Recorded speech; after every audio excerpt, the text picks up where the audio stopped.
what's going on, everybody? Good morning. It is Thursday, May the 21st, 2020, 11:04 a.m. Eastern Standard Time. I'm coming to you live from the VoiceMann Studios in Toronto. And this is episode 58 of McRae Live. And today we are talking... There's two things I want to talk about. The Snyder... Is it Schneider or Snyder? The Snyder Cut? The Snyder Cut is coming to HBO Max in the summer of 2021, and today is the 40th anniversary of The Empire Strikes Back. The 40th anniversary of The Empire Strikes Back. But first, let me give you my thoughts on the Snyder Cut. Zack Snyder, of course, director of Man of Steel, director of Batman v Superman. I think he did Sucker Punch too, didn't he? And co-director of Justice League. But of course, we all know what happened. Now, let me do the Justice League thing first, get that out of the way. And then we'll move on to The Empire Strikes Back, because that's more my wheelhouse than superhero movies are. Now, for those of you that are watching after the fact, that maybe you're not familiar with me and my knowledge of superhero films, I am not a superhero guy. Now, what do I mean by that? Well, what I mean by that is I'm not neck deep, balls to the wall in superhero films, whether it's Marvel or DC, like I would be Halloween or horror movies or something to that effect. It's not because I don't like superhero movies in a general sense. They're fine. It's that I didn't grow up with the same love and affection for them as many of you did. I didn't read the comics. I didn't play with the toys. I knew about them, but I wasn't really a huge fan. I often will say that I like your staples, right? Like your Superman, your Batman, your Spider-Man. I mean, those are sort of your staples. Who doesn't enjoy watching a Batman, Superman, or Spider-Man film? But there's a lot of, other characters that I didn't even know existed. I'd never even heard of until the creation of the DCU and the MCU and all that kind of stuff, which in some ways, maybe that's good because, you're introduced to all sorts of characters. So I wouldn't be your go-to guy for superhero news or information, but I do tend to find interesting things in the world of movies in certain things. And so I'm not here to really talk about whether the Snyder Cut will be better than, the theatrical cut. And who knows? Who the hell knows? I'm not particularly a Zack Snyder fan. I don't particularly find his movies great. I didn't really like I didn't hate Man of Steel, but I didn't think oh my God, it was like, whatever. And Batman v Superman, I actually found myself enjoying Batman v Superman more than I thought I was going to. I mean, it's not a very good movie, but more than I thought I was going to. And although I was late to the party, I mean, it was released in March of 2016, I believe. I was late to the party on that. And it's probably about 2 years later that I finally caught it on Netflix. And I think I enjoyed it the same way that general movie audiences might have enjoyed The Last Jedi, right? If you're not a Star Wars fan, like a super fan, like, neck deep into all that stuff, then you could probably watch The Last Jedi and be like, yeah, that was fine. It was entertaining. Well, that was fun. That was fun because you don't have the understanding of all the tiny idiosyncrasies and nuances and details and that means this and this means that and no, they can't do this because you're not neck deep into it. You know what I mean? So you enjoy it on a very sort of surface level, kind of like, oh, that was fun. I think that's kind of what it was like with me in Batman v Superman, where it's like if I was watching with maybe somebody like yourself who is a hardcore, you'd be able to like, no, Dave, that doesn't, listen, this is why that sucks, okay? It sucks because of the, and I'd be like, oh, I didn't know that. That's kind of how I am when it comes to superhero films, right? So I just wanted to preface my thoughts before I say what I'm about to say. But I find it interesting that I just think, I don't know. I'm not, it's not that I like being a party pooper or that I want to be a party pooper. I just like living I just like having realistic expectations, and I offer some insight into those who I think may have unrealistic expectations. Now, despite the fact that I haven't made my sort of name on this channel in the world of superhero films, I do get quite a few messages from people still wanting to know my thoughts, because although this is a superhero movie, there's a business side of it. There's a general interest in terms of the motion picture business side of it that I think would appeal to any cinephile or movie expert or movie enthusiast or, whatever you are, right? And that is that Warner Brothers is essentially releasing Zack Snyder's version of Justice League over on HBO Max next year. And I've had a lot of people reach out to me. I have, which is funny because, again, I'm not a superhero guy, but I think it's just they're excited. And I made a tweet yesterday, and I genuinely mean this. I said, I am genuinely happy for you superhero fans out there that are going to be able to get to see this, because I sincerely mean that. But then I said, let's not pretend that this is somehow some virtuous, decision on the part of Warner Brothers because the fans wanted it. It's not. It's just good business. And if there was no such thing as HBO Max, if Warner Brothers was not getting into the streaming game yet, I guarantee you there is a very high probability you would not be getting your Zack Snyder Justice League Director's Cut. So is it really the fans? Do the fans have, the release the Snyder Cut, hashtag and this movement that was happening, does it have an impact? Sure. Yeah, I'm sure. I mean, it's a lot of noise. It's out there and they're aware of it. And there's so much noise through social media, Twitter, Facebook, Instagram, YouTube, all that kind of jazz, that certainly they are aware of it. And it is in them, even on an unconscious level, even if they suppress it. But studios are not going to make decisions based solely on what the fans want. They can't. They will not do that. And I find it, I don't know, maybe it's a pet peeve of mine, although I understand it. I understand the business side of it. I really do. And I understand that political cinematic rhetoric game that studios and filmmakers of high profiles, say and spew. I get it. I totally get it.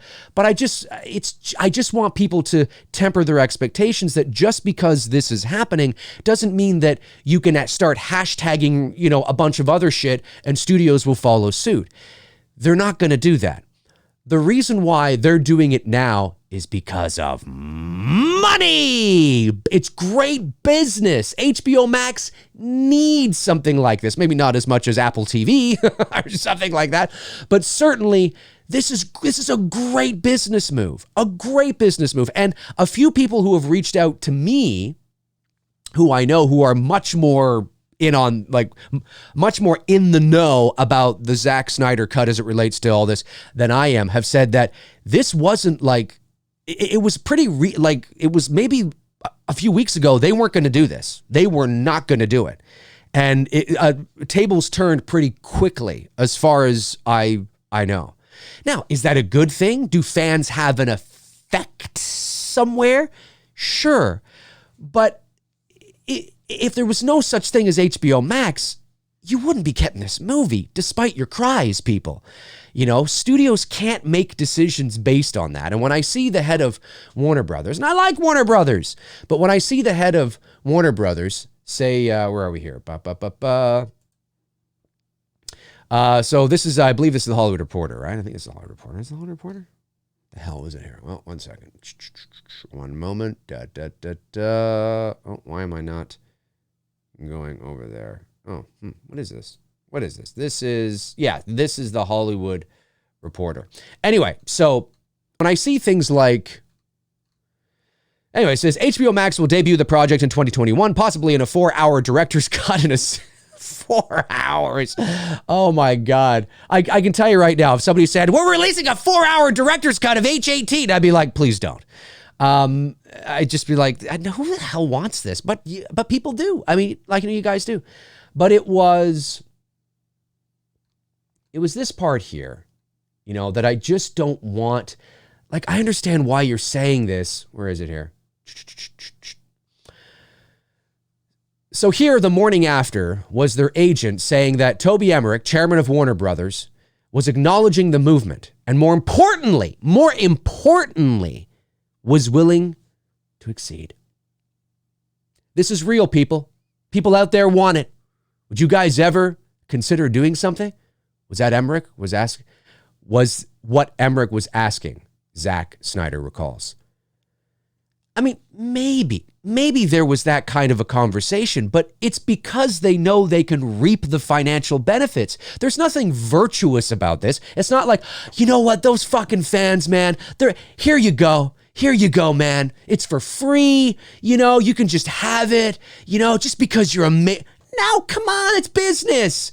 Please don't think that you can just start doing this now with everything, or every time you get your knickers in a twist over some sort of film or some sort of drama that happens, you can start hashtagging a movement and the studios are going to go, okay. It ain't going to happen, man. It ain't going to happen. They're doing this now because of HBO Max and because they know that you're going to sign up for HBO Max, money, and watch this thing.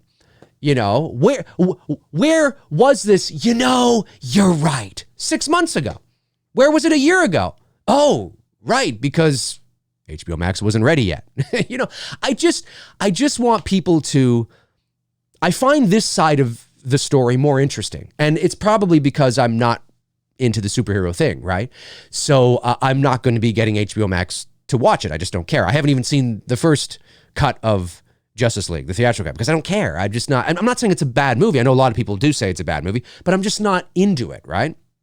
It'd be like, have you seen, something that I would say that, and you'd be like, no, I haven't seen that because I don't care about it. Same thing with me. So, but I find this part of it interesting. I just want fans to have realistic expectations, know that, look, your voice was heard. Sure, it was heard. Absolutely, it was heard. It was. But they're not doing this just because you want it. So please don't think that you can now go on and hashtag the shit about everything you don't like and hashtag new Last Jedi. I want hashtag new Star Wars sequels. God, that's not how it works. It's not how it works. Okay, I just think that, like, I understand that, the chairman of Warner Brothers is not going to come out and say, well, we have HBO Max now and we now can make a lot of fucking money if we decided to release it now. So we wanted to wait, kind of see how we feel. And just last week we decided, what the fuck, let's do it. So, because we know we can reap the benefits of all those people that are going to just sign up because they can't take it. I mean, they're going to sign up to our HBO Max to watch it and pay the money to see it. We know they're going to do that. So that's why we did it, because we're going to reap the financial benefits of it. I mean, obviously he's not going to say that, but that's what it is. That's what it is. You know what I mean? And again, I don't want people to say, but Dave, yes, they definitely heard your voice, but there's a reason why it's happening now and not 6 months ago. This is business. It's great business. He's playing. I get what he's saying, but I just hope people understand that you can't start now, because I've seen people already hashtag. What was it? What did I just see recently? Hashtag. Somebody was trying to get it going. It was something in superheroes. What was it? Hashtag Man of Steel sequel or something like that. Something like that. And the person was like, let's do this. We can do it. This is it. We've opened the gates. We won. We fucking won. No, you would have won if they gave it to you for free. Then you would have won. But they're not going to do that. This is business, folks. It's just good business, And I remember seeing this and I'm thinking, I'm like, dude, no, man, no. Oh, this doesn't mean we did it. It's like, well, you did it. Yes. I mean, there is a catch-22 to it, right? Where it's like, yes, I mean, if there had been no cries, would we have gotten this? Probably not. But they're not just doing it because you're crying. They're strategically, okay, hey, now we can do it and really make some money. You know what I mean? It's not really they don't care at the end of the day. I mean, they do and they don't. I don't know. I just see the messages come in and I'm like, no, folks. This is show business, man. This is show business. I mean, good for you guys. All you guys hashtag. I mean, look, when I was at Warner Brothers in November for the Voice Arts Awards, and I went live. If some of you remember that, I went live, and I was nominated for my 4th VAA. I didn't win, but I was outside on the back lot doing a live feed. It was probably about, I don't know, it could have been like 2 o'clock in the morning Eastern time, but I was there, and and I'm talking to you guys, and I saw like 10 things go by, or it seemed like 10 things.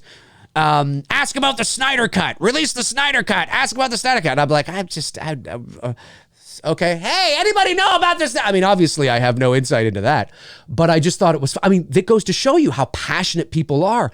Your voice was heard. It absolutely was heard, but it's not, I don't know. I just think people are taking it like somehow, and this, Toby Emmerich, the chairman of Warner Brothers, is doing themselves no favors by saying, all right, we're willing to exceed. We're willing to give in. What willing to give in? Come on, Toby. Of course you are now.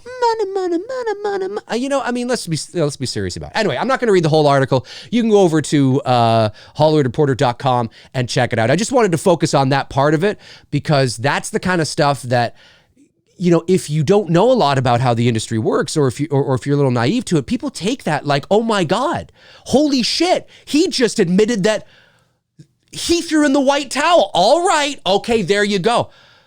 There are people that are going to think they can do this now. All they got to do is just raise hell, and the studios are going to just give them whatever they want. That's not going to happen. That's not going to happen. So this is just a special circumstance, like all the ducks lined up, all the stars were aligning for this new streaming service that happened to be coming out, in a line with people wanting, a director's cut. There have been people that have wanted director's cuts for movies for years. Mind you, not all of them have not, have been sort of as popular as the Snyder Cut. But I mean, that's how I see it. And I just want people to temper their expectations, enjoy it when it comes out. All you fans, you deserve it, man. You were yelling, right? You were loud, but temper your expectations. This is not free. It's not a gift to you that now you're the CEO of the studio. It just doesn't work like that. So yeah, that's kind of how I feel about that. Hey, let's move over to The Empire Strikes Back. Folks, it is the 40th anniversary of The Empire Strikes Back. The 40th anniversary of The Empire Strikes Back was released on this day, May 21st, 1980. I was one. Well, I was almost one because my birthday's in 3 days. I'll be 41. I was 1 year old. Well, no, I was almost one. I was still zero. Because I was born in 1979. I was still zero, and I turned one on May 24th, 1980. So obviously I did not see this in the movie theater. But this is, as a kid growing up, I want to give some love to The Empire Strikes Back, because this is, in my opinion, and there's a few of them out there, but this is one of the best quintessential examples of a second act in a 3-act play. This destroys anything Attack of the Clones tried to create, anything The Last Jedi apparently attempted to do. This is what a second act is. However, because it's more mature and it's darker and it's not as kid friendly. Like, it's not as kid friendly as A New Hope. It's not as kid friendly as Return of the Jedi, right? So, and what I mean by kid friendly, I don't mean there's anything like some sort of like gore or blood or horror in it. I just mean that it's the themes of the movie, the execution of the movie, the darkness of the movie, darker in themes and tone, not in lighting, although there is some of that, it's not something that, there's a reason why a lot of kids growing up loved Return of the Jedi. and didn't really tend to appreciate The Empire Strikes Back until later. Now, I'm not saying that you can't be a kid and not enjoy The Empire Strikes Back, but certainly when I was a boy, my favorite was Return of the Jedi. And there's a reason for that. It's much more kid-friendly. You got the Ewoks in there. You got Jabba's palace. You know, you got fucking Salacious B. Crumb. I mean, come on. I think they should do a standalone film for Salacious B. Crumb. Crumb, a Star Wars story. He's one of my favorite Star Wars characters of all time.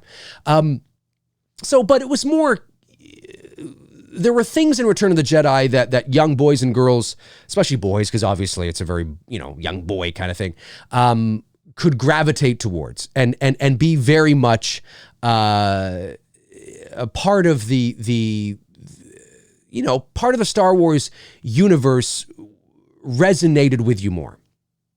Or that part of it, I should say. But as I got older, and a lot of us fans, as we did get older, and as we revisited The Empire Strikes Back, we realized that, as you mature, as you get wiser, as you get older, as you learn about filmmaking and storytelling and you read up on a bit of mythology and I'm telling you, the appreciation for The Empire Strikes Back as I got older was unbelievable. It just opened. I just was like, oh my God, this is not only a great Star Wars movie, it's a great fantasy movie. And the themes that Star Wars: A New Hope sets the foundation for and that Empire takes to the next level are just incredible. Just incredible. And, again, when you read up on the hero's journey and you read up on, the structure of a 3-act play and you learn about the second act and how in fairy tales second acts are structured and why they're structured that way, you look at Empire and you think this is the quintessential example of that. It's dark. It doesn't end well for our protagonists, right? The bad guys win. There's a cliffhanger. You push the narrative forward. We learn more about the Force, what the Force really is. We learn its implications. We learn its effects. We learn, we meet Yoda. The symbolism in that scene with Yoda is fantastic too, with all the snakes and shit and the cave, with Luke facing Vader, but it's not really Vader, it's himself, and it's foreshadowing, if he's not careful, what he will become. Like all these themes that are running through this and just taking it to the next level is terrific. And of course that I still believe to this day, and it may be because I'm nearly 41, I still believe to this day that The Empire Strikes Back is the best Star Wars lightsaber duel there is. Not just because, I think it's magnificent when they walk out onto that bridge, right? And you just hear the sound effects. You just hear it like echoing amongst the vastness of the size, whatever the fuck they're in, right? And it's so, but it's not just that it's cool looking. It's what's at stake. And then when the twist happens, you're like, oh my God.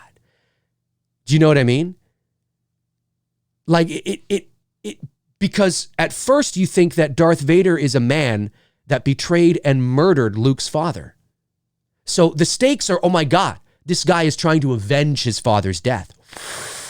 Fuck, and he's not even ready. He's not ready. He's not fucking ready. And then you find out that, oh my God, he is his father. One of the greatest twists, if not the greatest twist in the history of motion pictures. And I mean, unbelievable.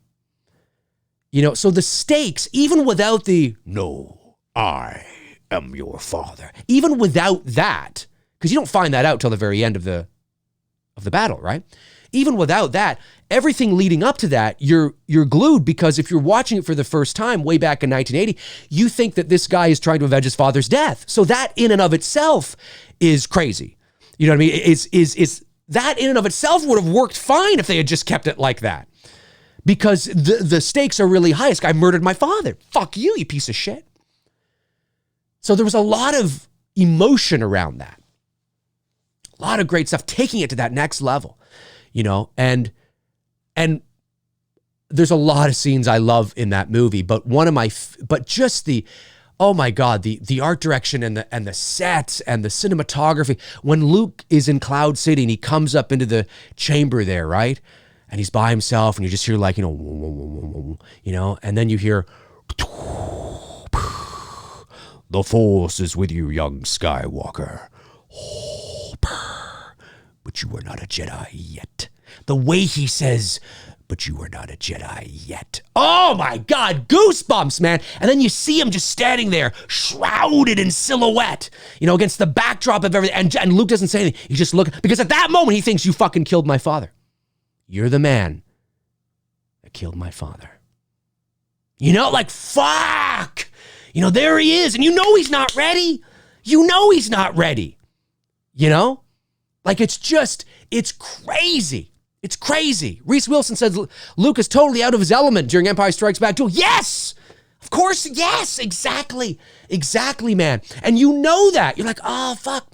But he's gonna fucking take on this guy. All right. It's like me going up against The Rock or something. It's like, all right, let's do it. Let's do it, buddy. Come on. Let's do it. Whoa! It's like, fuck, But everything and having three different stories going on, right? You have the Empire, you have Leia and Han and Chewie, and the Falcon. You have, and then of course you have Luke on Dagobah. And and that's so great too, learning from this old wise master he's essentially a reptile. I mean, he's like a snake in some ways, like a lizard almost. Bipedal sort of lizard. Anyway, I love when he tries to get the X-Wing out and he can't do it. He's like, I don't believe it. And Yoda's just like, that is why you failed. And it's like, oh my God, it's so, I love all the philosophy, right? And the old school, teachings and the power of believing and it's just so, it's very spiritual. There's a spiritual, without it being religious. The Empire Strikes Back takes it to that spiritual level that each one of us can identify with, right? Because it's not about, it uses tropes from most religions and paints it as this it's just so it's so. There's reasons why we fell in love with Star Wars. It's not these kinds of stories have been told for hundreds of years, but it was never told in this way. I mean, the hero's journey, if you read about the hero's journey, you realize that there's a lot of stories there's a lot of films and stories that tell this. You know what I mean? Star Wars was just one that used space and the space fantasy to tell a common human story that we all can identify with on some level. And The Empire Strikes Back is just a terrific second act. We know how this is going to end. We know the bad guys are not going to lose.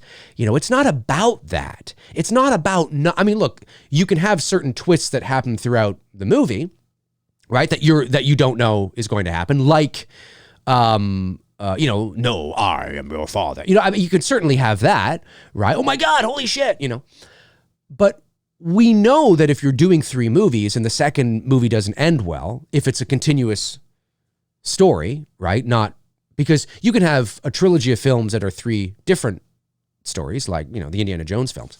But if it's following one continuous arc and the second act is, man, how are here? It's that same bat time, same bat channel. How are our heroes going to get out of this one? They're going to get out of it, but it's not, the fulfillment doesn't come in realizing, they're safe. That's not the fulfillment, right? The good guys are going to win in most movies anyway.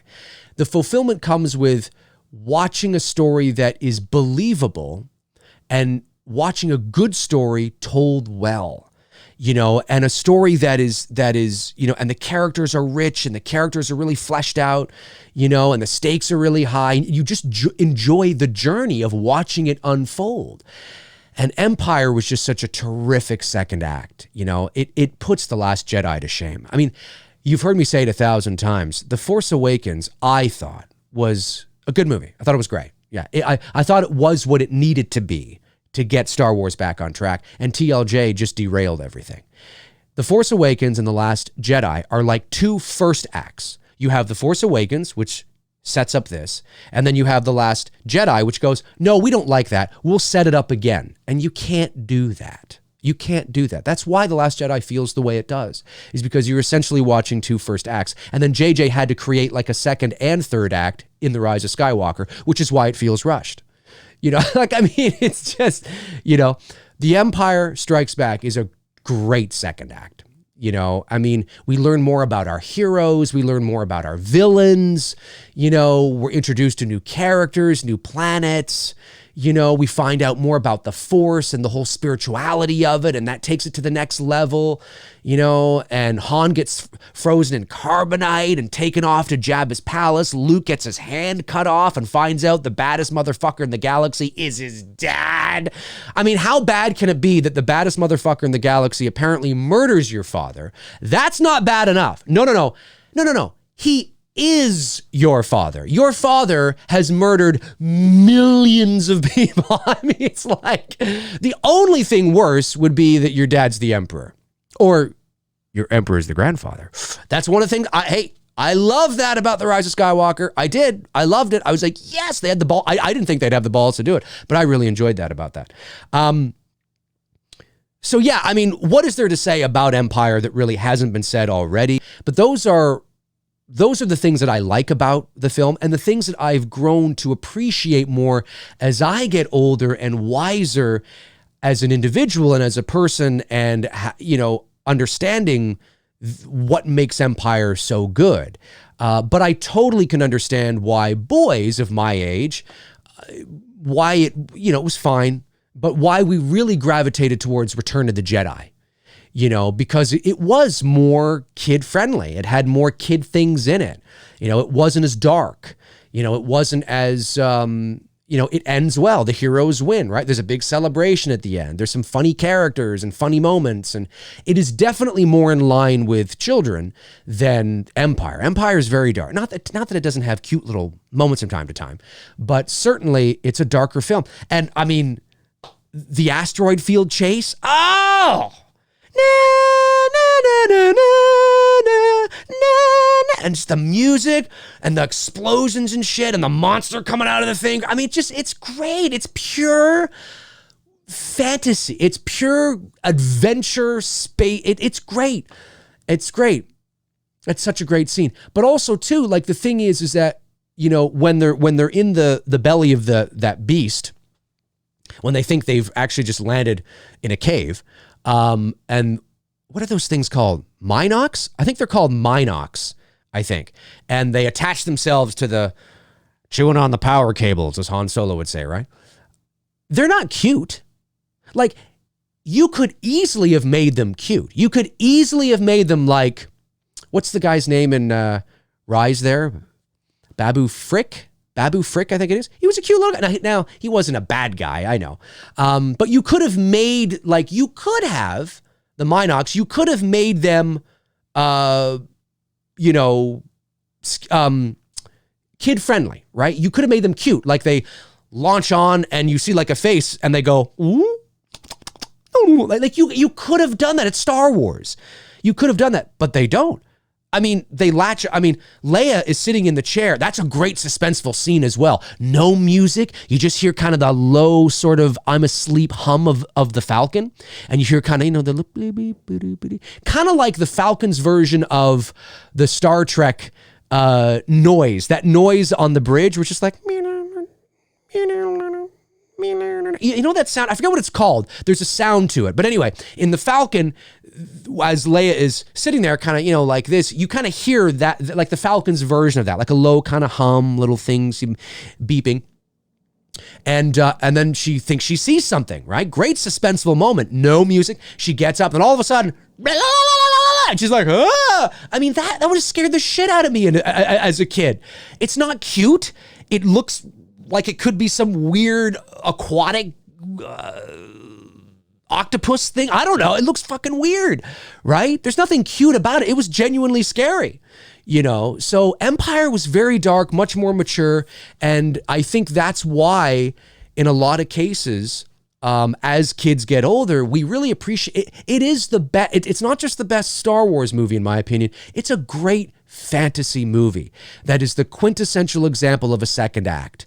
It's the darkest. It doesn't end on a positive note. The Last Jedi ended positively. I've said this before, I'll say it again. The Last Jedi was and still is the single most disappointing movie-going experience of my entire life. That includes in the theater and at home. I have never left the theater or finished watching a movie and felt as disappointed as I did after watching The Last Jedi.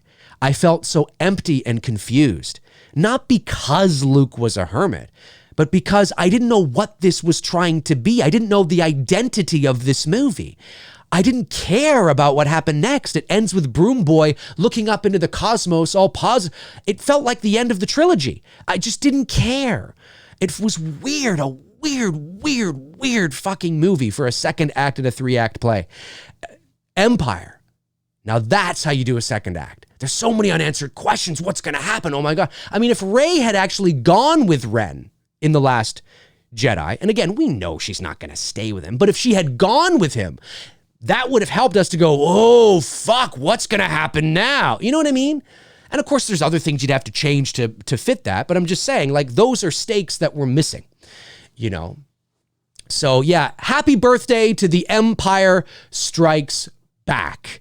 40 years old today, undoubtedly, like I said, in my opinion, the greatest Star Wars movie of all time. The best example, because there are others, one of the best examples of how to do a second act in a 3-act play in the world of fantasy, at the very least, in the world of fantasy.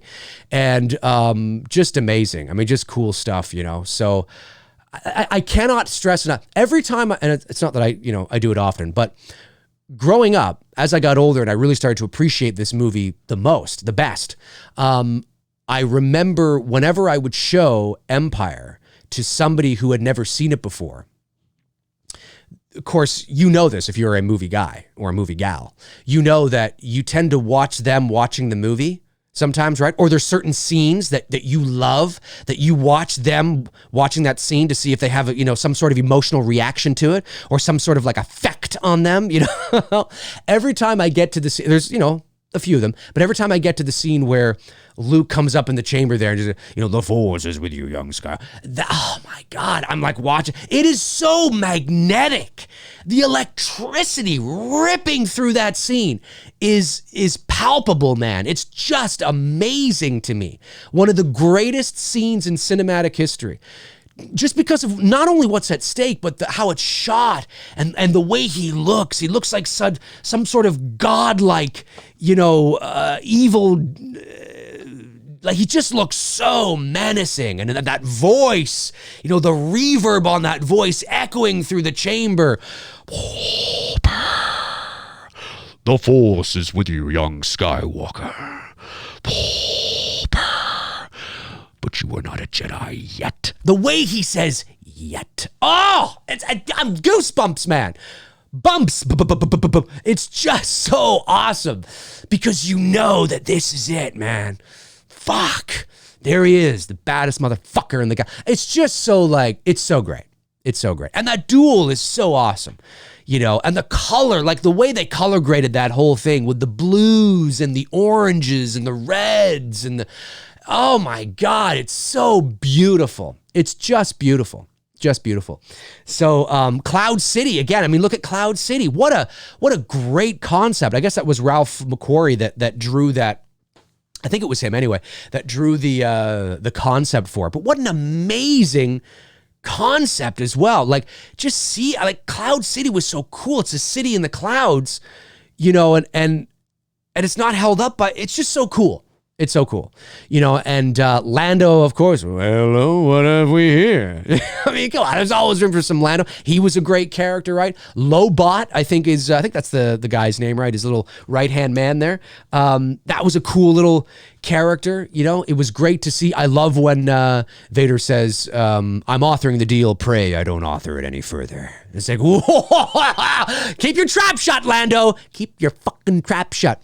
It's great. It's great.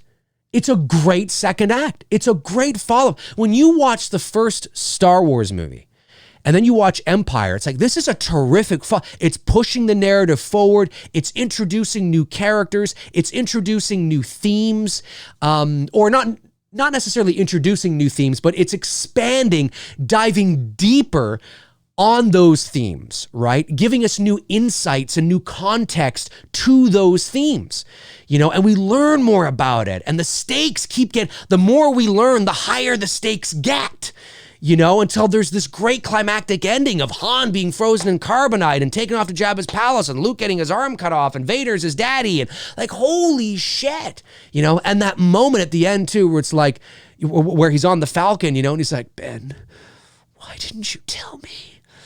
Why didn't you tell me? And it's like, of course, well, I did from a certain point of view. Like, all right, Ben, if that makes you feel better, man.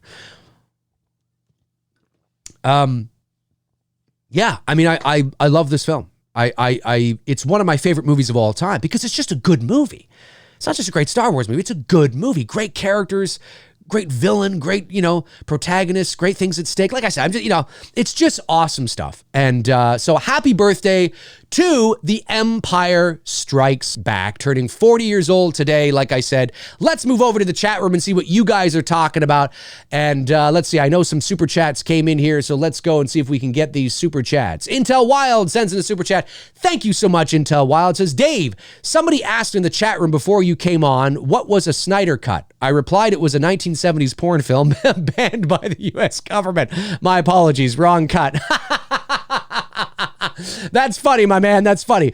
The Snyder Cut is the director's cut, essentially. It's whenever you make a film, especially at the studio level, and again, it's not, this is not, there's a lot of variables in place. It's not an exact, it's not black and white, but often directors are, their hands are tied from the studio. And if the studio doesn't want something in there, it won't be in there. If the studio doesn't want to do something, it won't be in there, despite the fact that you may have shot it. Sometimes things get cut for time. Sometimes, the studio executives will watch it and be like, yeah, we're not crazy on this. You know what I mean? And so director's cuts are, if a director and a studio, if the director is fortunate enough for the studio will allow to release a director's cut, they don't always do that. Sometimes they do because they know, there's good money in it too. The director's cut is in principle supposed to be the director's full vision. This is what I would have released if I could have. If it was up to me and solely up to me, this essentially is what I would have released. In a perfect world, in a perfect scenario, this is what I would have released.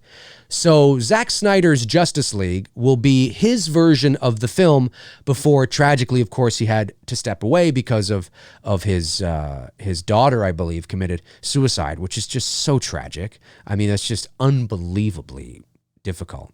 So he had to step away for that. I also think that there was more than that. I don't think it was just his daughter. I mean, that is bad. I mean, that is awful. And there's no doubt that he would have had to step away for that. But there was a lot of drama going on set and a lot of tug and war with the studio. I think there was more to it than that. I really do. I really do. Because there's circumstantial evidence, albeit circumstantial, that point in that direction. I don't think the studio was happy with how the film was going because of the pressure they were under because they're competing with Marvel. Anyway, that being said, that is what essentially in a Cliff Notes version, what a director's cut is. It is the film that the director it's the ultimate vision for the director. There's a director's cut for Blade Runner. You know what I mean? That would have been Ridley. There's a theatrical cut and there's the director's cut. This is what this is, okay. That's it. That's what it is. In a nutshell, that's what it is. Let's see. Go back to super chats here. Mother Mayhem sends a super chat. Thank you so much, Mother Mayhem. Really appreciate that. Said, did you just say it's your birthday? Happy birthday. Buy yourself something pretty. Well, thank you so much. I really appreciate that. My birthday is actually on Sunday. My birthday's on Sunday, the big 4-1. Really wish we were going in the other direction, but thank you so much. I will definitely, I will do that. I really appreciate you supporting the channel. Thank you. Where are we here? Intel Wild sends another super chat, says, unsub because you didn't mention Michael Myers in the first 30 minutes of McRae Live. God, I was meaning to do that. God damn it. Reese Wilson sends in a super chat. Thank you so much, Reese, and says, hey, Dave, what do you think about the OG outline for Return of the Jedi, in which Han is killed during a raid on an Imperial base and Luke walking off into the sunset after defeating Vader Emperor a la Clint Eastwood spaghetti Western? I am unfamiliar with that. Reese, some of that sounds familiar, but some of it, I'm not. Some of it sounds familiar to me. But I'll be honest with you, I'm not as well versed in that original outline as you maybe are. So I would have to look that up and kind of read more on it and see how I feel. Listen, I would just say this about Han Solo's death.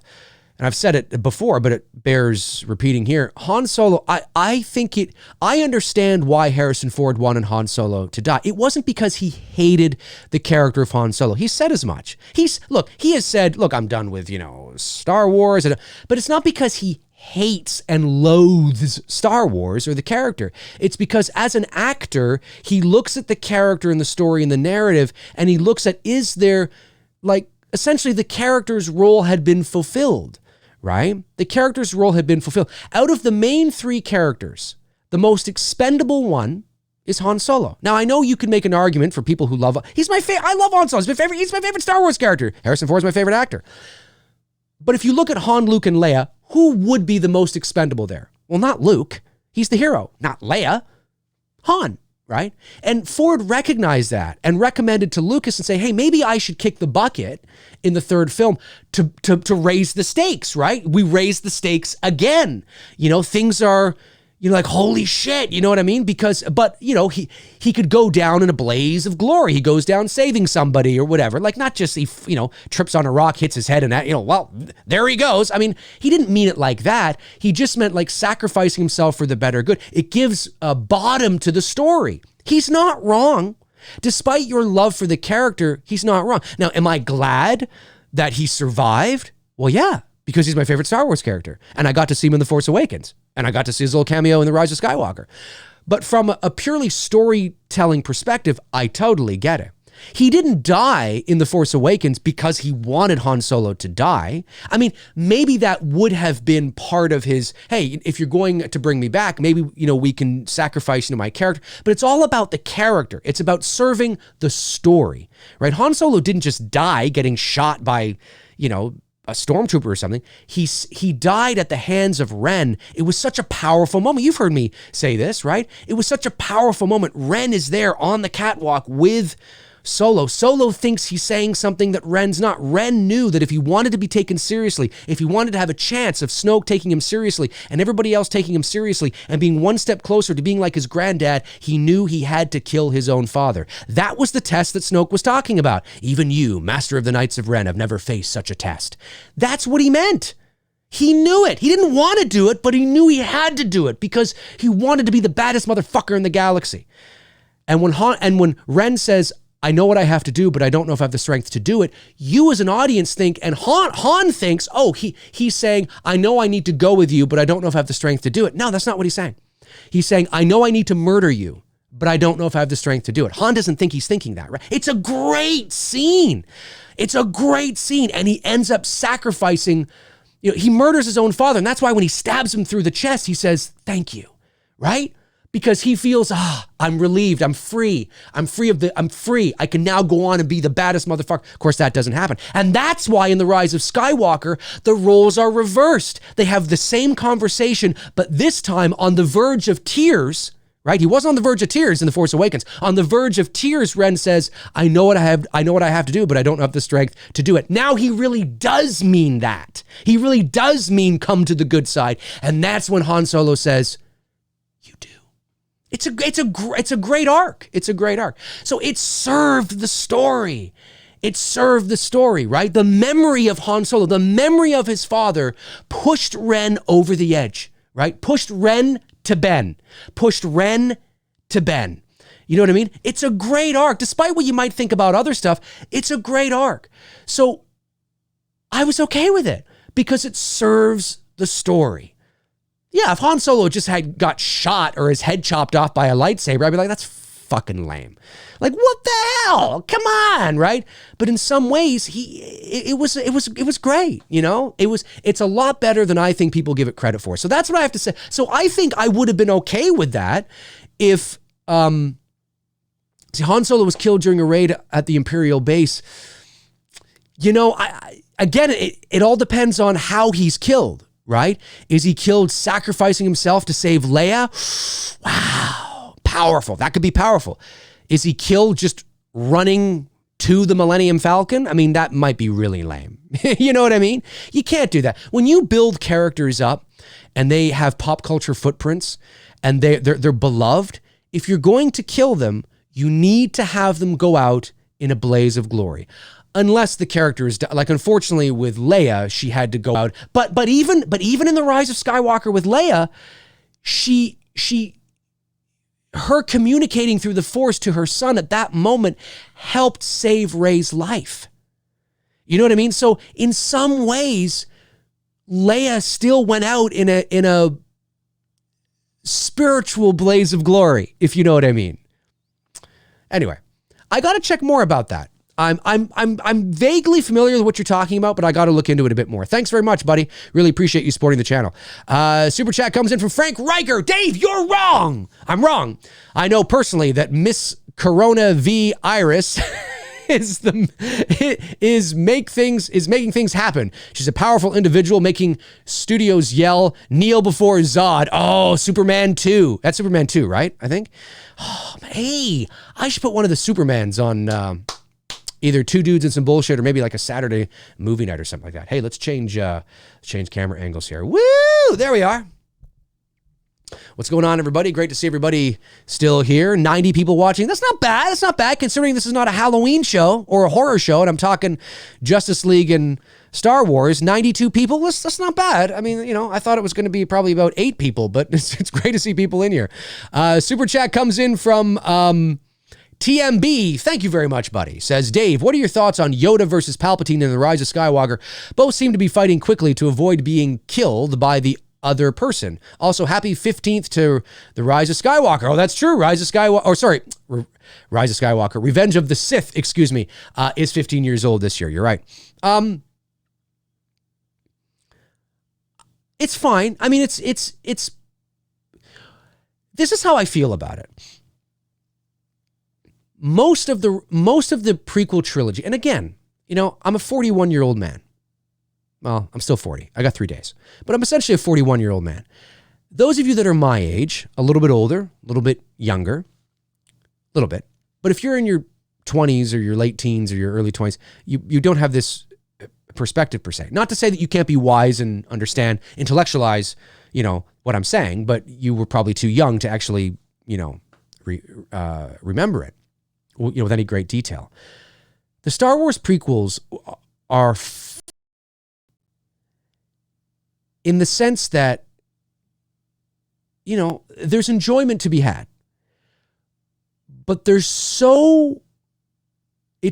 such green screen porn that it's borderline like I'm watching an animated film.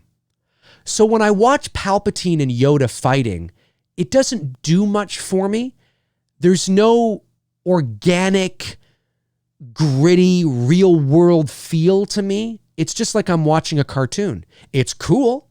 You know, I mean, Yoda is a cartoon, right?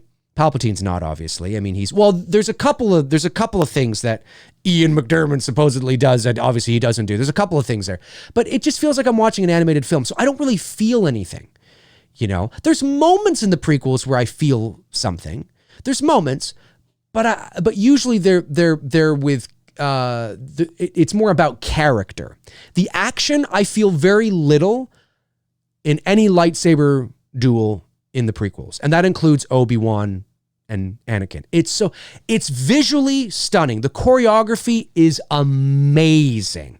Amazing. But it's too choreographed. It feels like a dance. And that's what some people really like about it. But for me, I keep looking up there. I should have a little light telling me which camera is on. Hey, what's going on, fuckers?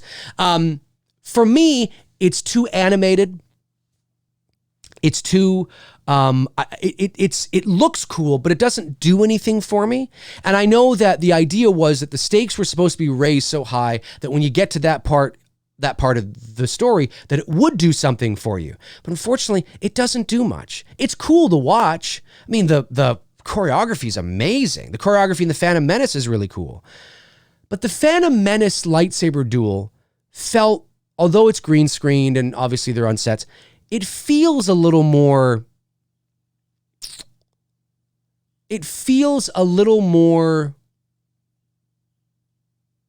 I don't know. I guess maybe it was the way it was shot. It just feels more organic, feels more synthetic, organic, like I could reach out and touch it.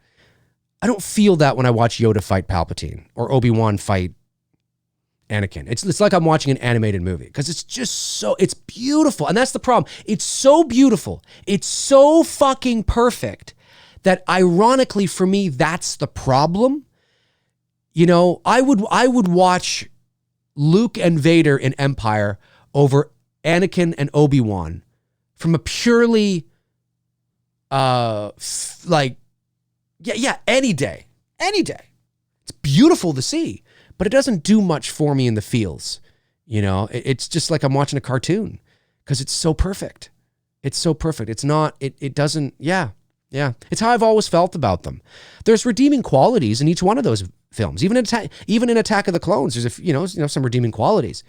But I feel like I'm watching just 3 animated films. They're so, everything is so hyper, CG that it's just, I mean, the sets, and I get that you couldn't necessarily do this.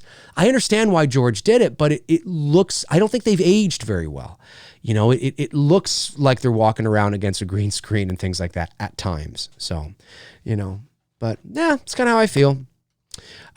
Super chat from Dusty Rose says, "Hey Dave, would you watch the Wrong Turn films? I've seen the first Wrong Turn movie, but I haven't seen any of the others. So probably not. Let me see. Reese Wilson says JLC's appearance on Graham Norton for H-18 was at times cringe. God, she came off as a little overbearing. I recall that Jeff Goldblum, who was also on the couch, was taken aback by her. I know who Graham Norton is because I've seen YouTube clips. I'll have to check that out. I don't know if I've seen that. I'll have to check. Was she just like sort of obnoxious or was she loud? And I don't know. I'll have to check that out because I'm always down for watching Jamie Lee Curtis and drama. Mother Mayhem says, Mark, she was an alcoholic and drug user when her children were small. So perspective, Yeah, I did hear something about that. There was something about that. I have to look into that. I know she was addicted to pain medication too, or something like that when she was shooting Halloween H2O, I think, or in and around that time when she was shooting Halloween H2O. I know she was addicted to medication of some sort, something like that. Edwin A. Sordo says, I came into the stream at this moment to hear the prequels. Well, you'll have to go back. For the first, I think, 15 minutes or so, I was talking about the Snyder Cut, maybe 15, 20 minutes, but talking about something specifically in relation to it, not the cut itself, because I don't consider myself qualified to really give much more than the opinions I did. I mean, naturally I could, because I understand, I get it. I'm not completely green, but I tend to want to leave the real deep dives, about what could be in the cut and, what it all means and this, that, and the other. And I tend to leave that for those who are much more knowledgeable than I am in that area.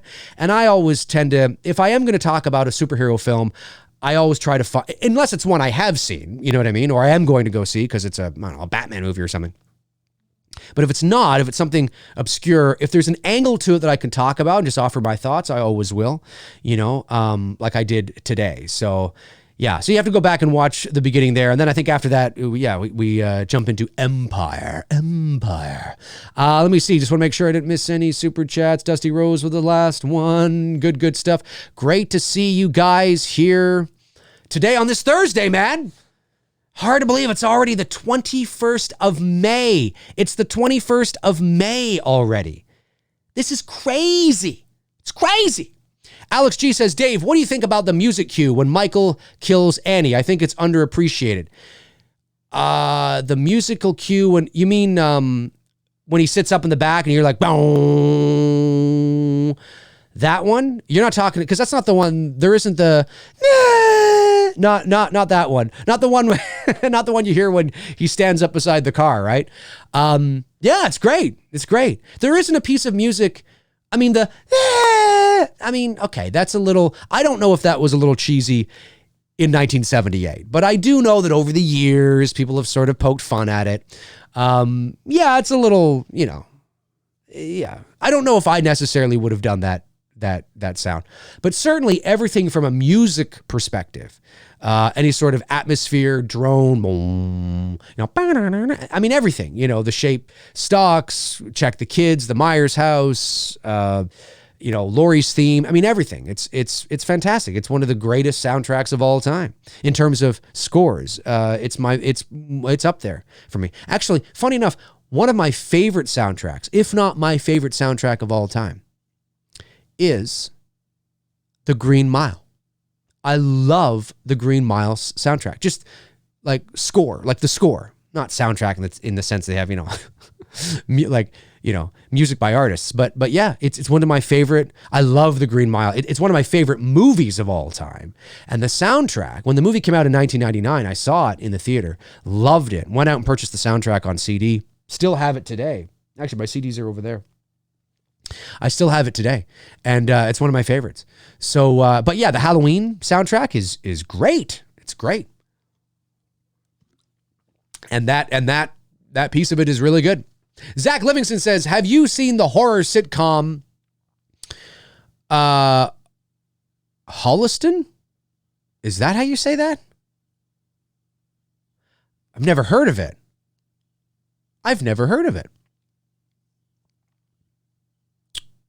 Let me just quickly look this up. I'm very curious. Let's see here. Let me look this up.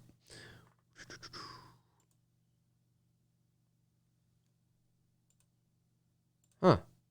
Wait a sec. Nothing's coming up. 1 second.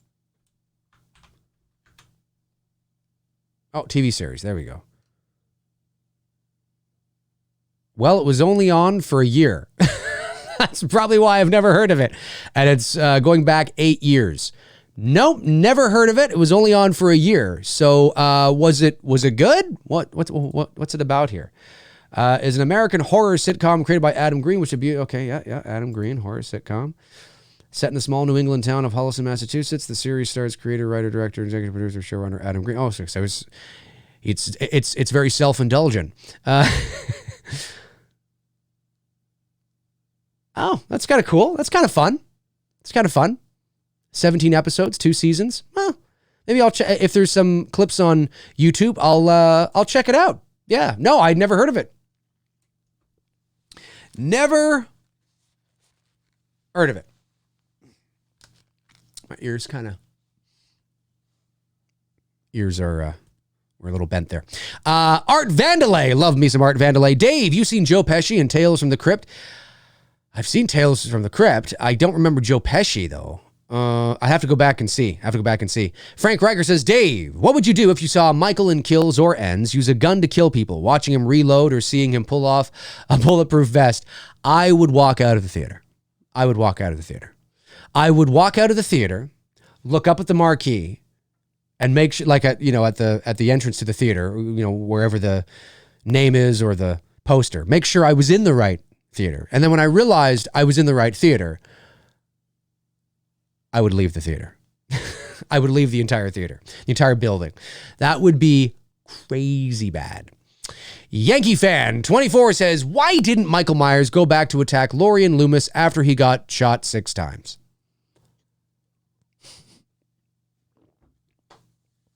Okay. Whenever I get asked these questions, I always answer them in 2 ways. Real world and movie world. Real world, because that was the end of the movie. And him being gone is, like I've said, Michael being gone at the end of the original Halloween, because the original film was only supposed to be 1 movie. He wasn't gone to set up a sequel.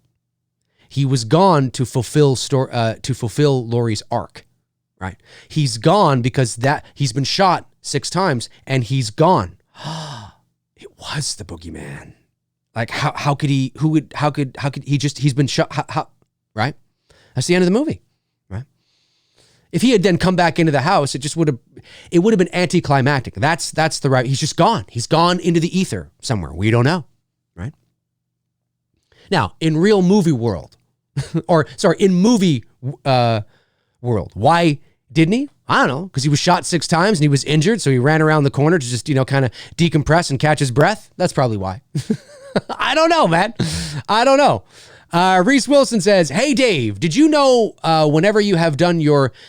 Hey, Dave, did you know whenever you have done your baby sounds impression, you startle my sausage dogs wondering what the fuck is in the house? You have little sausage dogs? Oh my God, that's so cute. My girlfriend loves little sausage dogs. They are adorable. Keep doing it. I love their reactions. Okay, all right, here we go. All right, little baby noise for you.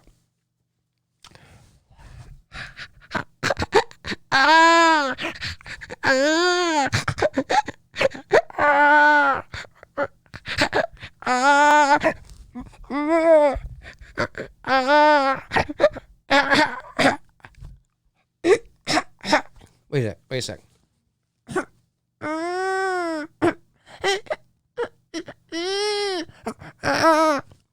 There you go.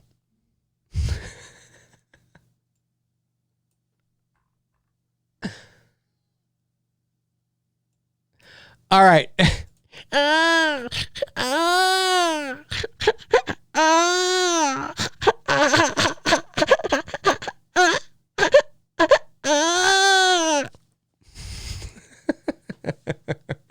Hopefully your sausage dogs have enjoyed that.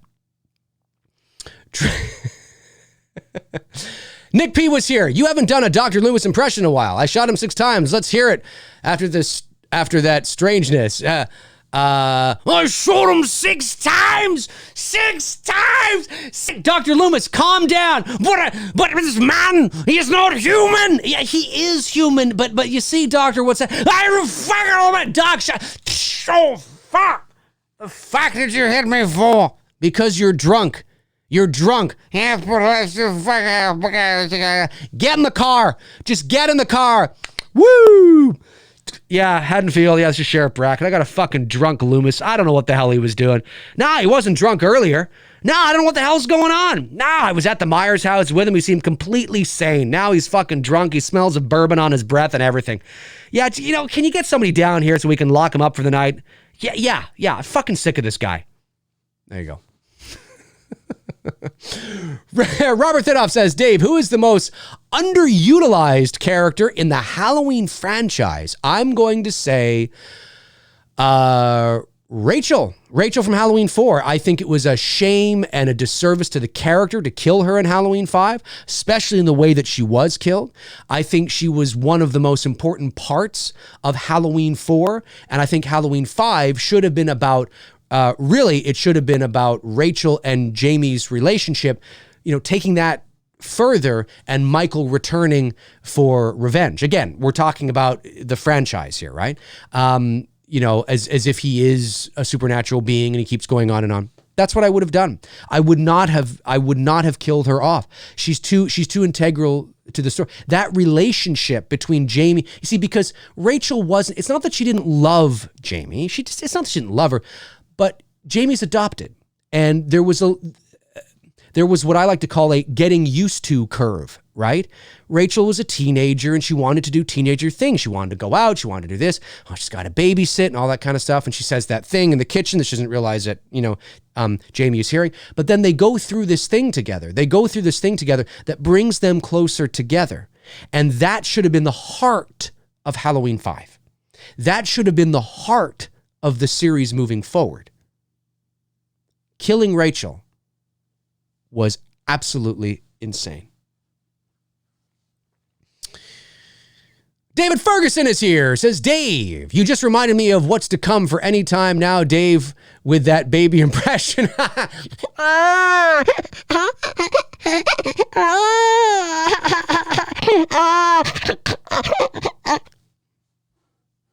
Sometimes I get hired to do that. Well, no, I shouldn't say sometimes I get hired to do that. I have been a couple of times in my career. I've done a couple of baby sounds for a couple of projects. Let me see. Nick Townsend says, Dave, have you seen Bullet, The French Connection, and the 7 Ups, a Cops trilogy done by the same director? I have seen The French Connection, but I haven't seen 7 Ups or Bullet. Bullet is good. I've heard that it's really good, though. I've seen The French Connection. Yeah, that's a great movie. Great film. Have you guys seen The Sting with Robert Redford and Robert Shaw? Have you guys seen The Sting? Oh, that's a good movie too, man. I just watched last week. I can't believe it's taken me this long to get to it because it's a classic. I watched Sunset Boulevard, 1950. Great fucking movie. Stars the late Gloria Swanson. I mean, unbelievable. It's a great film. It's a great film.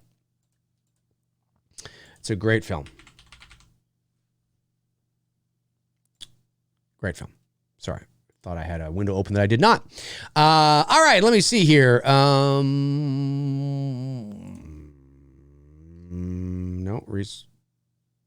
okay, no, that was the last one I got. And now for that, okay. Just making sure I got the super chats because I know that yesterday a few people on YouTube were having trouble with their super chats and not seeing them come in. So I am seeing mine come in here. So I think we're okay. I think we are okay. Okay. Mark Williams says, hey, Dave, if Tenet keeps its July 17th premiere, will you be seeing it opening weekend? Yeah, maybe. Yeah, I'll be there. I'm not afraid to go back to the movie theaters. I'm not. I mean, look, if you are and you don't want to return, that's your thing. That's your thing. I respect that, but I'm not afraid. So if the theaters are open and I could see myself not going to see it too, because it all depends on what's going on at that time. Because if theaters are open and productions are starting to ramp up again, I might be really busy with It's Me, Billy. But it's possible. So yeah, but I could see myself going to see it. I mean, I've seen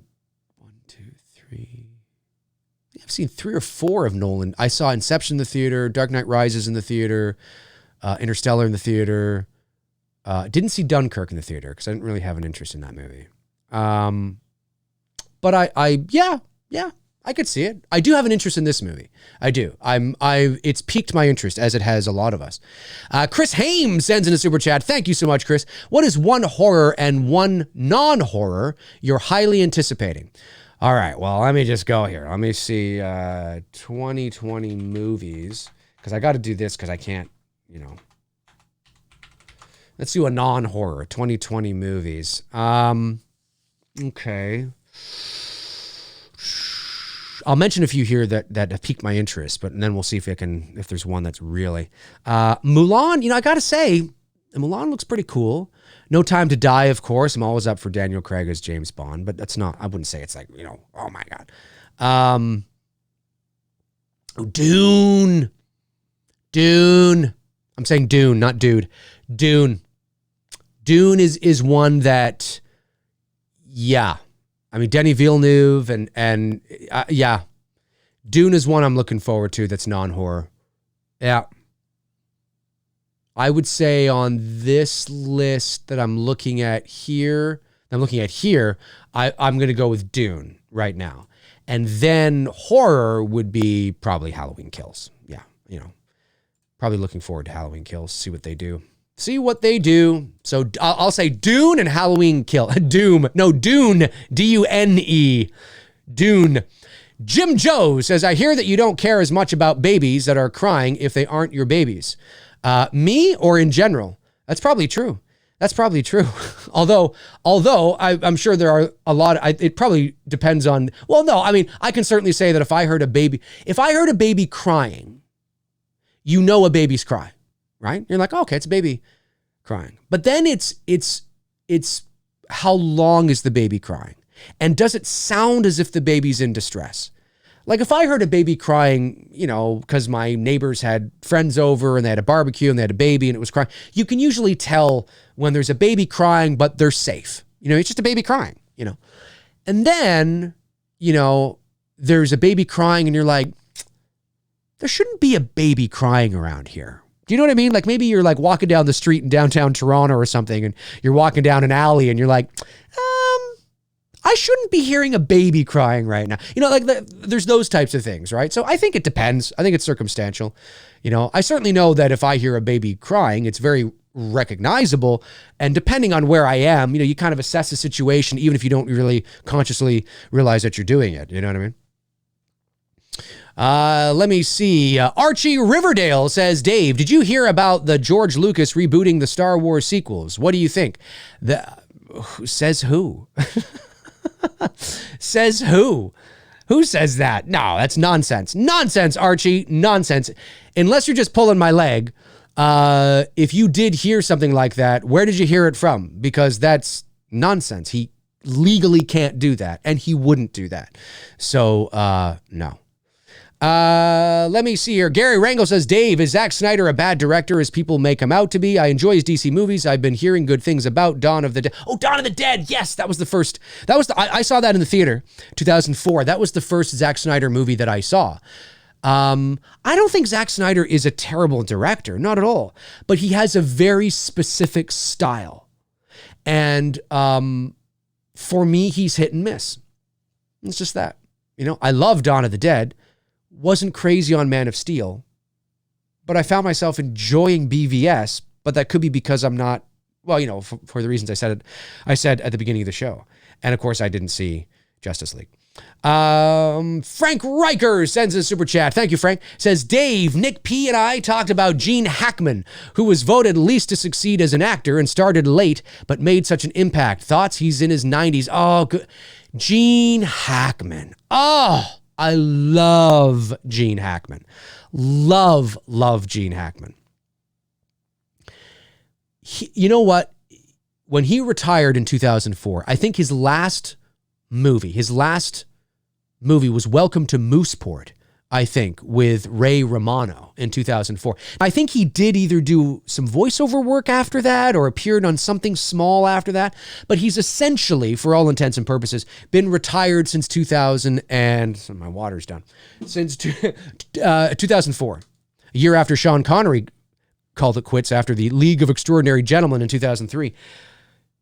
Gene Hackman is great. He's a terrific actor, brings such a presence to his movies. You know what I mean?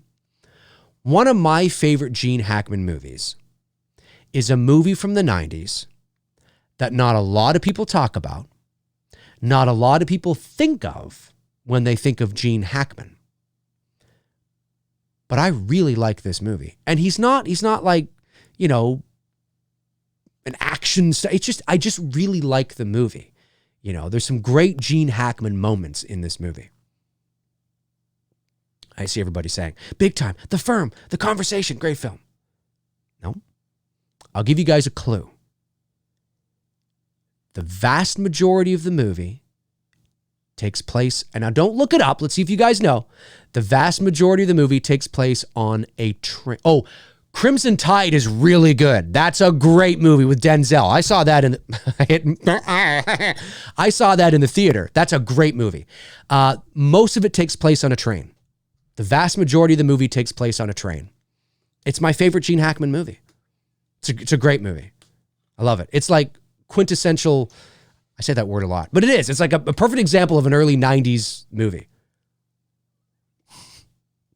Under Siege 2 Dark Territory. Was he in Under Siege 2 Dark Territory? I don't think so. He wasn't in Speed. Nope. There you go. Darren's got it. Darren, my main man, he's got it. Narrow Margin. Yes. Love Narrow Margin. I love that movie. I love the soundtrack, and the score is kind of creepy. I love the concept of being on a train. And I was hooked when Gene Hackman was like, well, they know what I look like, but they don't know what you look like. It's like, it's just such a cool premise. I love the premise. So it is it is my favorite Gene Hackman movie. Then maybe followed by, look, The French Connection is fucking fantastic. French Connection is great. Crimson Tide is terrific. Love the stakes, the role reversal. You got Denzel and like two powerhouse dramatic actors going at each other. I think that was, what year was that? 97, I want to say? Or maybe 95. Hey, Google, what year was the movie Crimson Tide? I'm going to say 95.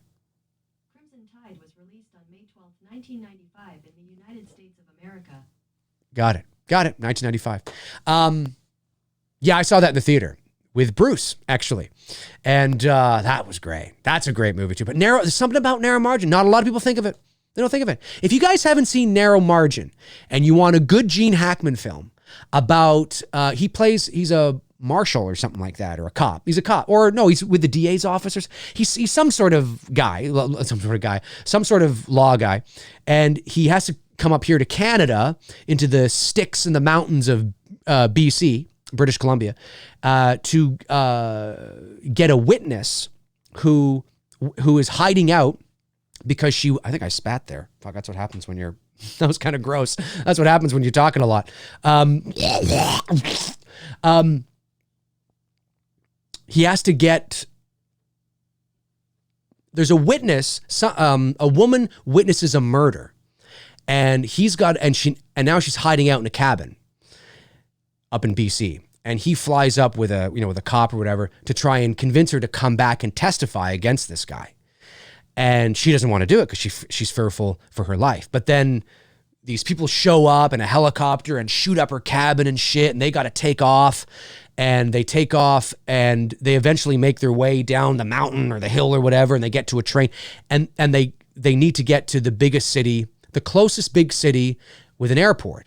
And the guy's like, well, that would be probably Vancouver. But it's like, hundreds of miles. So they have to take a train, and they're taking it all through like the mountains and at nighttime and shit. But two bad guys who want her dead get on the train, but they don't know what she looks like, but they know what he looks like. You know what I mean? And and the whole thing happens it's such a cool movie. It's such a cool movie. I don't want to give everything away, but it's one of my favorite, it is. Yeah, it is. It's my favorite Gene Hackman film, but not one that you hear a lot of people talk about. Darren Sands follows up and says he was good in Enemy of the State too. Yes, he was. Will Smith. I think that was 98. Was that 98? Hey, Google, what year was Enemy of the State? Oh, God, I'm talking about the movie. Enemy of the State was released on November 20th, 1998 in the United States of America. 98, baby! I got it again! I'm actually quite good with years of release. Yeah, great stuff. That's a good movie too. Enemy of the State. Again, two powerhouse actors, right? Will Smith, Gene Hackman. You get Gene Hackman to go up against like a real the chemistry back and forth is just terrific. It's just awesome stuff. Let me see. Going back to the dashboard. Oh, a few people did send in some super chats. Why didn't I see them? Maybe they went by. Don't worry. I'm going to get them. Excuse me. I'm going to get them. Here we are. Eddie Green's 101. Thank you, Eddie. Really appreciate that, man. Says, Dave, the mask in the back over your right shoulder with the long nose looks like something from Kubrick's Eyes Wide Shut. Is it? No, it's not, actually. It's, I froze there for a moment. I think I'm okay. Am I still on? Yeah, I'm still on. No, it's not. It was just a mask I picked up for a little short thing that I was doing. But it definitely could be used in Eyes Wide Shut. Oh yeah, it's a hell of a phallic nose. TMB sends a super chat, says, Dave, when do you think The Society is coming back on Netflix? Love that show. Also, can't wait for 13 Reasons Why to return. I've never watched 13 Reasons Why. I don't know if I've even heard of it, actually. What's that about, TMB? But The Society, I really like The Society. I think it was supposed, I believe the rumblings were that it was going to be released this month in May, but obviously because of the whole situation happening, that didn't happen. So now I'm hearing maybe June, maybe July. The Society, it's funny. I was sick. I was under the weather last summer, and I was looking for something to watch that was Stranger Things-ish. I think I had just finished season 3 of Stranger Things. And, I was looking to watch something that I like mystery. I like mystery, suspense. I like, ambiguity. I like being put in the same position as our characters. So I love stories and films where the characters don't know what's going on. You don't know what's going on. So it's like you're one of the characters in the story. So you're on this journey of discovery together. I really like that kind of thing, especially when it's like a mystery or it's like, what, So I was looking for something to watch, and I was under the weather and I was in bed. Popped on Netflix. I'm like, I just see this thing called The Society, and I read the synopsis, and I was like, well, okay, well, it is this like a teeny bopper show with teen angst, like Riverdale, or is this something? Yes, it deals with that age group per se, but is a little. So I was like, I'll check it out. I watched the first episode, and I was like, I really like this, and I kept watching. I binged all 8 episodes or something like that in like the day. I was really hooked. I really enjoyed it. I think the acting is terrific. I think the concept is really interesting. Of course, if you know your religion, you know that it's really about the Pied Piper and Pan and the whole, there's definitely going to be a religious subtext to the movie. But they add their own sort of, they take it to another level. So it doesn't, you don't have to think of that when you're watching it. Do you know what I mean? But there is a, because it's like Pan leading the children off into the mountain with his flute. You know that story or whatever? The Pied Piper or whatever? I mean, that's essentially what happened, but everything around, like the performances are great, and the mystery is really cool. This alternate universe, maybe, because look at the end, right? Like the last episode where it's like, what? It's really cool. Like I enjoyed it enough, and there's a bit of teen angst, but I don't know. I guess the vibe, it's a mature vibe to the show, so I don't feel like it doesn't feel teeny bopper. Because I think the performances are really solid. I believe the performances, and it feels more legit. So I think that's why, as a 40-year-old man, I enjoyed watching it. So I'm really looking forward to season 2. Really looking forward to see what they do next, and what sort of the explanation is with the lingering questions, But I think that dog, I have a feeling that dog, and I forget the dog's name, TMB, but I have a feeling that dog could be integral to the doorway or the gateway between what presumably is the two dimensions.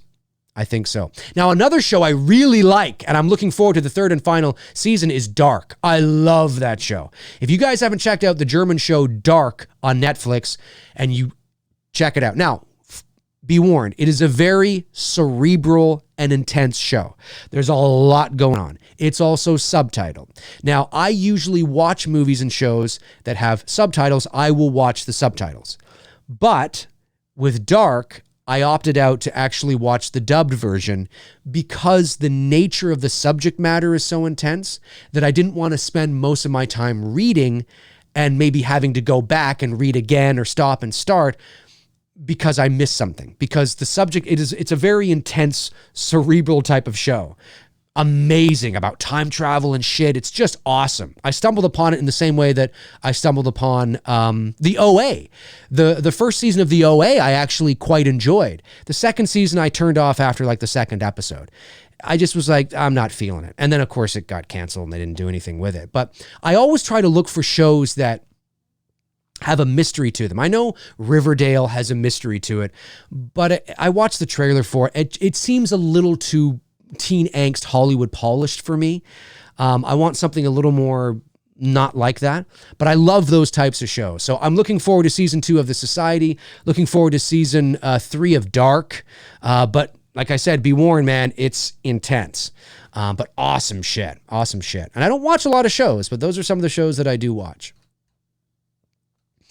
Let me see. Let's see. What's time here? Time is 12:33 p.m. Eastern Standard Time. Still 97 people watching. That's still pretty impressive, you know, considering I'm talking, you know, Star Wars and I was talking Justice League there. Dick Payne says, Dick Payne? That sucks. Oh, it's Payne. Oh, okay. I only discovered The Sorcerer the other day. Brilliant film. I don't know if I've seen that. Let me Google this. Have I seen The Sorcerer? I've seen The Sorcerer.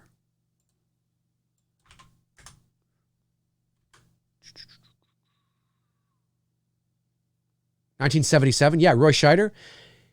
Yes, I have seen this. It's just called Sorcerer, not The Sorcerer. I think, did you capitalize the? No, you didn't. You didn't capitalize it. That was my mistake. You didn't capitalize the. No. Sorcerer. Cool. Yeah, I haven't seen it in a long time, but I have seen it. I have seen that film. Justin, is it Simison or Simonson? Thank you for the super chat, buddy. Really appreciate it. Says, from a McRae to another, when would it be best to do the Myers head tilt? I want it to have meaning and not just seem fan service. Like what, in general? Are you talking about in the movie? Are you making a fan film, or are you a cosplayer and you want to know what to do? I'm just not sure the context. Look, the Myers head tilt should never be used more than, I would say, once in a film. It should just be used once in a movie, and it should be used to either he's admiring something or he's curious about something. What that something is, you know, that's up to the creators. But the head tilt should never be, and it should also never be like this. It should never be like, don't do that. Don't put your ear to either shoulder. It should just be very subtle. So it should just be more like, you know, you're sitting there and you're just like, or you're sitting there, you're standing there, I'm sitting here, and you go,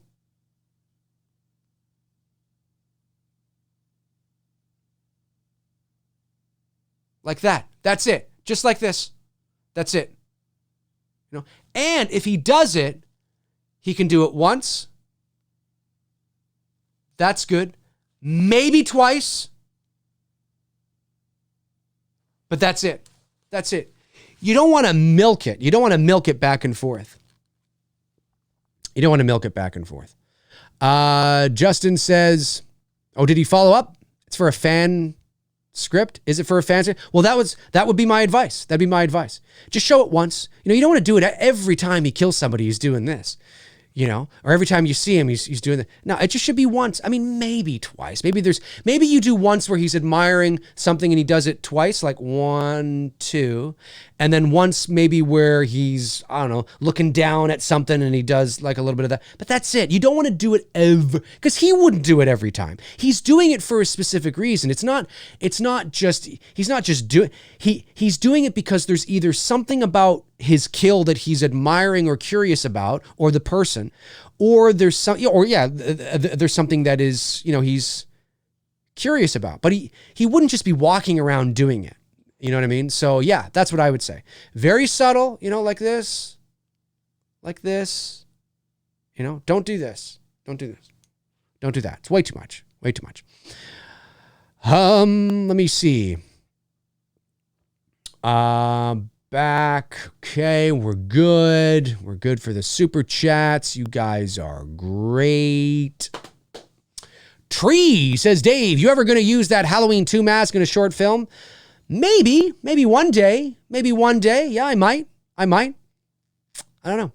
Darren Sand says, I did the head tilt in the butchers this morning. I love it. Reese Wilson says, don't you wish Yoda had not been in the prequels, but only alluded to in dialogue, and he would be some mysterious master not seen until Empire? Yeah, I would have been down for that. I didn't like the fact that when the Phantom Menace, and I understand why he did this, because he wanted to keep continuity, I guess, in terms of how he looked. But when the Phantom Menace, a lot of you guys know this already, but some of you may not. The Phantom Menace, when it came out in 1999, if you went to see the Phantom Menace in the movie theater, Yoda was a puppet. Yoda was a physical puppet. He was a puppet. He wasn't CG. In the subsequent releases of the Phantom Menace, they've digitally altered him. So now to match what he looked like in Attack of the Clones and Revenge of the Sith. I would not have had Yoda. I would never have done the prequels. I would never have gone back. I would have always gone forward because we're emotionally attached to Luke and Leia and Han. You know, I very rarely want to know what happened before. I want to know what happened next. That's sort of how I am. Yeah. Not much to say other than that. Aaron Click says, Michael does the ear tilt because he recently went swimming and he's trying to get water out of his ears. So he did it 6 times. Do it 6 times. Yeah, I think you're right. I think he was swimming in the Wallace's pool. I don't know if the Wallaces had a pool, but maybe. Jonathan Nichols says, Dave, would you ever consider watching Breaking Bad? I think you would really enjoy the story and the character arcs. My favorite show of all time. My favorite all-time show. I'm not against it. I just haven't done it. Just haven't done it because there's a commitment level to it, right? And I just haven't done it. I don't have the interest level to commit. But I know it's a good. I know if I was to sit and watch it, I would enjoy it. It's just a matter of, doing that. I just don't have the same interest or the same desire as others do. Robert Thidoff says, Dave, who is the most overutilized character in the Halloween franchise? The most overutilized character in the Halloween franchise? Michael Myers. Alex G says, Dave, how many times have you been Michael for Halloween? I was in 5th grade and on crutches. Wow, Michael on crutches. I love it. I would say, well, I can actually get an exact number for you. So in 1994, that would have been, so that's a year I first did my little Halloween show. I was 15 years old. I did a Halloween show at my house, with lights and fog machine and things like that. And I dressed up as Michael Myers, but I didn't have a mechanic suit and I just had a shitty Michael Myers mask because they didn't make them like that. You knew who it was supposed to be. You would go into like a costume store and you would see, and it would just be called like the White Mask or, whatever.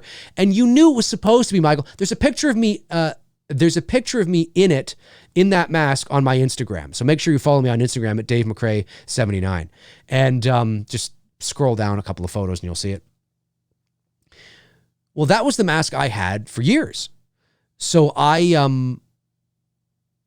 94, my buddy Bruce and we did a little Halloween haunted house show at my house in the 90s, in 94, 95, 96, 97, 94, 95, 96, 97, and 98. 5 years. And I dressed up as Michael each time. And I wore that mask every single time because you couldn't get anything else. But in 96, a year after, I was able actually to get a little mechanic suit that my buddy Brian was able to give me. His dad was about my size. His dad was a small guy. I mean, I'm not tiny, but I mean, for an adult as a teenager, he was sort of my size, right? He was about 5'8". I haven't grown much since, I don't know if I've grown at all since high school. I'm 5'8". That's what I am now. I think that maybe I was 5'7", 6", something like that. I don't know. Anyway, so I finally had the mechanic suit, which is really cool, which is in the photo that you see on my Instagram. So that's 5 times. And then I did in 2002, I had a Cinema Secrets. Is that what it's called? Cinema Secrets Halloween Resurrection mask. Cinema Secrets, I think that's what it is. I had that mask, and in 2002, I did the same thing. So that's 6, and then I did it. No, not 2002, 2005. 2005. So 94, 5, 6, 7, 8, 2005. And then I did it in 2009, 10, 11, 12, all at like my house doing haunted house stuff, you know, where I dress up as Michael. Some of those videos are on my channel. Now, that house that you see on my videos on my channel, that's where I used to live. That's not where I live now. I used to live there. So that's 10 times. And then you include all the fan films. I mean, it's probably like 20 something times, you know, probably something like that. But for Halloween, it's at least 10 times. But I never dressed up. I never dressed up as Michael to trick or treat, though. I never dressed up as him to trick or treat. My trick-or-treating days were done when I finally was able to dress up like Michael Myers. All right, we'll go another 5 minutes, folks. Another 5 minutes, and then we'll call it a day here. Super chat comes in from Nick P. Was here. Says, Dave, how many times would you say Michael Myers has been shot? How many times has Michael Myers been shot? Well, there's 6, sure. There's that. Isn't shot there, and then I don't know, 30 times, 40 times. I don't know. It's hard to count the bullets from Dr. Meeker. It's hard to count the bullets from Sheriff Meeker's gun. You know, you probably could count it. I would say 50 times. I don't know. 50 times, something like that. Let me see. The Smoky Zest says, my phone died after I sent you the super chat for the head tilt. Question, but it is a fan film script I'm working on. You think HK will use more synth music just like H2? I think Halloween Kills will use the same type of music that was in H18. And for a fan film, yeah, well, like I said, just be subtle with it. Use it only once. Use it once and be subtle. Do this, maybe this, and that's it. Call it a day. The less is more with that. Don't milk it too much, and don't go like this. Don't tilt your head like, don't put your ear to your shoulder. It's way too much. It's comical. It looks silly. It looks like you don't know what you're doing. It looks like you're trying to be Michael Myers. You know, you want people to see Michael Myers. And pick when is an opportunistic time to do it. He's killed somebody, so he does this and does this, and that's it. You know, don't do it every time he kills somebody. Don't do it just, you know, when he appears on screen. It can be overdone. Less is more. Less is more. Let me see. Art Vandalay says, Dave, thoughts on Rochelle, a young girl's strange erotic journey from Milan to Minsk. It's amazing. I mean, that was amazing. Absolutely amazing. You know, it's to say, what the hell was the name of that other film that they were going to see? Or am I thinking of King of Queens? Because the King of Queens had some fake movies in there too. Or had fake movies. Damn, maybe I'm thinking of something else. I love Seinfeld, man. I love that show. But I'm a big Death Blow. Maybe that's Progress Negative. Yes. Progress Negative. Remember when George comes up and he's like, Progress. He's such a fucking nerd. I would say that my favorite Seinfeld seasons, though, are like season 1 through 5. 5, maybe 6. Once you get to 7 and 8, I think they did 9 seasons, right? Or did they just do 8? Once you get like the later seasons when Larry David left, and I just wasn't a big fan. I think he left, or he left as a writer or something. I think he was still doing Steinbrenner. But anyway, or was it him that left, or was it somebody else? I gotta brush up on that. Anyway, my favorite seasons of Seinfeld are like the first, 4 or 5. You know what I mean? I like them the best. All right, 2 more minutes to go here on the show. 2 more minutes to go on the show. Oh, you know what I didn't do this morning? I totally didn't do that. And I don't want to fuck up the stream. Yeah, I'll do it tomorrow. I'll have it tomorrow. I had a new, if you're watching, Ryan, what's his name here? I had a new patron. I think it was Ryan. Was it Ryan? Was the new patron Ryan? Maybe I'm butchering that. Probably not. It's probably not the right name. Let's see here. I had a new patron join a couple of days ago. And yeah, Ryan Stroham, if I'm saying that right, just a few days ago. And I meant to put your name on the Patreon card, which shows up at the end of every one of my shows, and I forgot to do that today. So, dude, your name will not appear at the end of this show, but starting tomorrow, look for your name. It will be there. My apologies. I meant to do that today and totally got sidetracked and didn't do that. But your name will be there tomorrow because I'm going to add it as soon as the show's done. Let me see. Okay, wow. One more question. We'll call it a day. Yeah, Seinfeld's great, man. Love Seinfeld. Oliver Mercer says, hey, Dave, would you have James, Jude, Courtney on the show or anyone else to talk about Halloween Kills film if you can? Absolutely. Yeah, for sure. I'd be more than happy to have anybody. By the way, as of right now, on June the 19th, I think it is. I got to double check that. I got to double check that.